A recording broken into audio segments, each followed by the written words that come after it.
మొత్తం 4 మర్డర్లు, అందులో 3 మహిళలు, మరో 3పై మర్డర్ అటెంప్ట్. ఇదంతా చేసింది ఏ రాజస్థాన్ దొంగలో, బీహార్ ముఠానో కాదు, ప్రొఫెషనల్ కిల్లర్స్ కూడా కాదు, తెనాలికి చెందిన తల్లి కూతుళ్లు. ఆ మర్డర్లు చేయడానికి వాళ్లు కత్తో గన్నో వాడలేదు. టార్గెట్ చేసిన వాళ్లను ఎవ్వరికీ అనుమానం రాకుండా సింపుల్ గా పరలోకానికి పంపించేశారు. ఇంతకీ ఎలా ఆ మర్డర్లు జరిగాయి ఇప్పుడు చూద్దాం.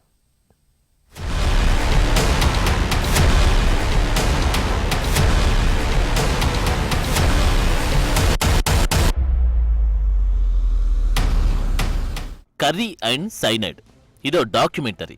కేరళలో జరిగిన యథార్థ ఘటనల ఆధారంగా తీసిన ఈ డాక్యుమెంటరీ అప్పట్లో సంచలనం సృష్టించింది. కోజికోడ్లో జాలీ జోసెఫ్ అనే మహిళకు విలాసవంతమైన జీవితం గడపాలని ఆశ.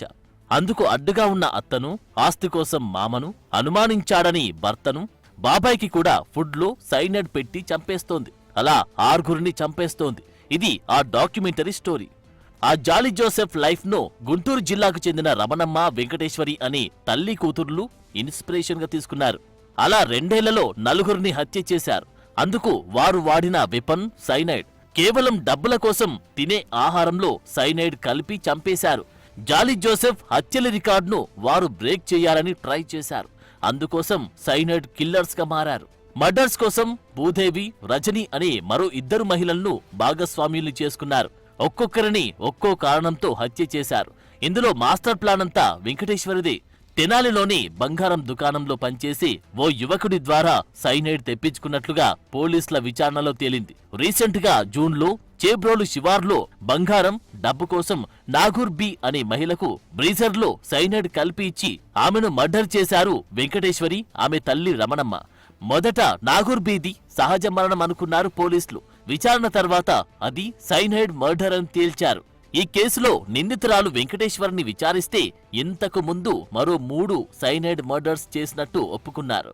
మర్డర్ కూడా ఎలాగా చేస్తారంటే బ్రీజర్ అంటారు. బ్రీజర్ అంటే ఆల్కహాల్ కంటెంట్ చాలా తక్కువ ఉంటాయి, ఈవెన్ లేడీస్ కూడా తాగుతుంటారు. దాంట్లో సైనైడ్ని కలిపి అక్కడ 3 తాగుతున్నలో ఆవిడకి ఎవరక్కడ చనిపోయారో దానికి బ్రీజర్లో కలిపి సైనైడ్ని కలిపి ఇవ్వడం జరిగింది. దాంట్లో 2022లో ఇదే వెంకటేశ్వరి అని చెప్పాను కదా, ఆవిడ పేరు అలియాస్ బుజ్జి అంటారు. ఆవిడ వాళ్ళు అత్తని చంపేసింది. ఎక్కడ ప్రకాశంలో అత్తని చంపేసింది 2022లో. ఎందుకంటే ప్రాపర్టీ వీళ్ళపైన రాసి ఇవ్వట్లేదని ఒక దీనిపైన వాళ్ళు ఆవిడ చాలా మందు తాగుతాయి వాళ్ళ అత్త. సో మందులో సైనైడ్ కలిపింది 2022లో, దాదాపు సెప్టెంబర్ నెలలో. 2023లో మళ్ళీ నాగమ్మ అని చెప్పేసి వాళ్ళు పక్కన నా నైబరే, పక్కన ఉన్న వాళ్ళే, జస్ట్ ఒక లోన్ అమౌంట్ 20,000 వీళ్ళకి ఇవ్వాలి కాబట్టి అది అడగకుండా ఉండడానికి కోసం చాలా ఇబ్బంది పడుతున్నారని చెప్పేసి దానికోసము సైనైడ్ కలిపేసి ఆవిడని కూడా చంపేయడం జరిగింది 2023లో. 2022లో వెంకటేశ్వరి తన అత్తను చంపి క్రైమ్ మొదలుపెట్టింది. అత్త సుబ్బలక్ష్మికి లిక్కర్లో సైనైడ్ కలిపి ఇచ్చి చంపేశారు తల్లి కూతురు. సుబ్బలక్ష్మి ఆస్తిని కాజేయడంతో పాటు ఆమె దగ్గర ఉన్న డబ్బు, బంగారం కోసం అత్యంత దారుణంగా చంపేశారు. ప్రకాశం జిల్లా మార్కాపురంలో ఉండే అత్త ఇంటికి భర్తకు తెలియకుండా తన తల్లితో కలిసి వెళ్లి ఆమెకు మద్యం తాగించి చంపేశారు. తర్వాత ఆమెది సహజ మరణం కింద చిత్రీకరించారు. ఈ కేసులో ఆమె మరణానికి సైనైడ్ కారణం అనే అనుమానం ఎవ్వరికి రాలేదు. ఇక 2023 ఆగస్టులో తమ ఇంటి పక్కనే ఉండే 65 ఏళ్ల నాగమ్మ అనే వృద్ధురాలికి థమ్సప్లో సైనైడ్ కలిపి హత్య చేశారు తల్లి కూతుర్లు. ఆమెకు ఇవ్వాల్సిన 20,000 అప్పు ఎగ్గొట్టడంతో పాటు ఆమె దగ్గర ఉన్న బంగారం, డబ్బు కోసం హత్య చేసి సహజ మరణం కింద ఎవరికీ అనుమానం రాకుండా చేశారు. 2024 ఏప్రిల్లో మోషే అనే వ్యక్తిని లిక్కర్లో సైనైడ్ కలిపి చంపేశారు. అయితే ఈ మర్డర్లో మోషే భార్య భూదేవి సాయంతోనే హత్య చేశారు. రోజూ మద్యం తాగివచ్చి భార్యను వేధిస్తున్నాడనే కారణంతో భూదేవి కోరికతో మోషేను హత్య చేశారు తల్లి కూతుర్లు. మోషేను హత్య చేశాక ఇన్సూరెన్స్ డబ్బును 3 పంచుకోవడంతో పాటు పెన్షన్లో వాటా తీసుకునేలా ఒప్పందంపై హత్య చేశారు. రీసెంట్ గా జూన్లో చేబ్రోలుకు చెందిన నాగూర్ బి అనే మహిళతో స్నేహం చేసి ఆమెను ఊరి చివరికి తీసుకెళ్లి బ్రీజర్లో సైనైడ్ కలిపి మర్డర్ చేశారు. ఈ హత్యలో రజని అనే మహిళ సాయం తీసుకున్నారు. ముగ్గురు మహిళలు కలిసి స్నేహం ముసుగులో నాగూర్ బీని నమ్మించి ఊరి చివర నిర్మానుష్య ప్రదేశానికి తీసుకెళ్లి బ్రీజర్ తాగించి హత్య చేశారు. అనంతరం శవాన్ని అక్కడే వదిలేసి వెళ్లారు. మొదట గుర్తు తెలియని మహిళ మృతి కేసుతో ప్రారంభమైన విచారణలో అది సైనైడ్ మర్డర్ అని తేల్చిన చేబ్రోలు పోలీసులు ఈ కేసులో మృతురాలి ఫోన్లో ఉన్న కాల్స్ ఆధారంగా తల్లి కూతుళ్లతో పాటు రజనిని అరెస్టు చేశారు.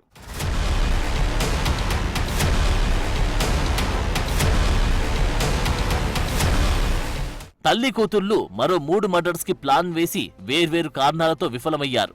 2022 డిసెంబర్లో తెనాలికి చెందిన వాలంటీరు అన్నపూర్ణమ్మను బంగారం డబ్బు కోసం ఆహారంలో సైనైడ్ కలిపి చంపే ప్రయత్నం చేసి విఫలమయ్యారు. అన్నంలో సైనైడ్ కలపడంతో కెమికల్ రియాక్షన్ జరిగి ఆ ఫుడ్ ఎర్రగా మారింది. అన్నపూర్ణ అలాంటి అన్నం తినదనే కారణంతో హత్య ప్లాన్ను విరమించుకున్నారు. కేవలం అన్నం ఎర్రగా మారడంతో అన్నపూర్ణ బతికిపోయింది.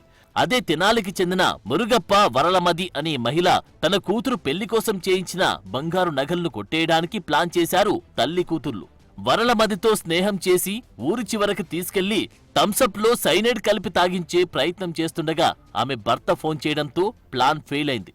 ఎక్కడున్నావని వరలమది భర్త అడగ్గా ఊరి చివర రమణమ్మ వెంకటేశ్వరితో ఉన్నానని భర్తకు ఫోన్లో చెప్పింది. హత్య చేశాక ఆమె భర్తకు తమపై డౌట్ వస్తుందనే కారణంతో ఆ ప్లాన్ను విరమించుకున్నారు.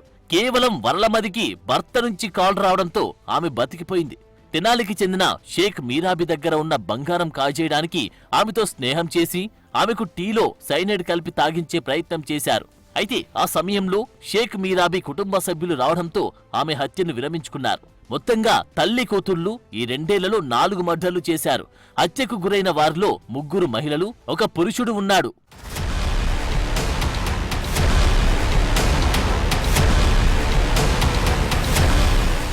ఈ హత్యల్లో కీలకమైన వెంకటేశ్వరి అలియాస్ బుజ్జి తెనాలిలో 4 ఏళ్ల పాటు వాలంటీర్గా పనిచేసింది. వాలంటీర్గా వచ్చే జీతం సరిపోక అక్రమంగా డబ్బు సంపాదించేందుకు కాంబోడియా దేశం వెళ్లి మరీ శిక్షణ పొందింది. సైనైడ్తో మర్డర్లు ఎలా చేయాలన్న దానిపై కాంబోడియాలోని ట్రైనింగ్ తీసుకుంది. కాంబోడియా నుంచి వచ్చాక తనతో పాటు మరో 2 మహిళలతో గ్యాంగ్ తయారు చేసుకుంది. అలా మొదలుపెట్టిన తన ప్రస్థానం చివరకు జైలు ఊసలు లెక్క పెట్టేస్తోంది.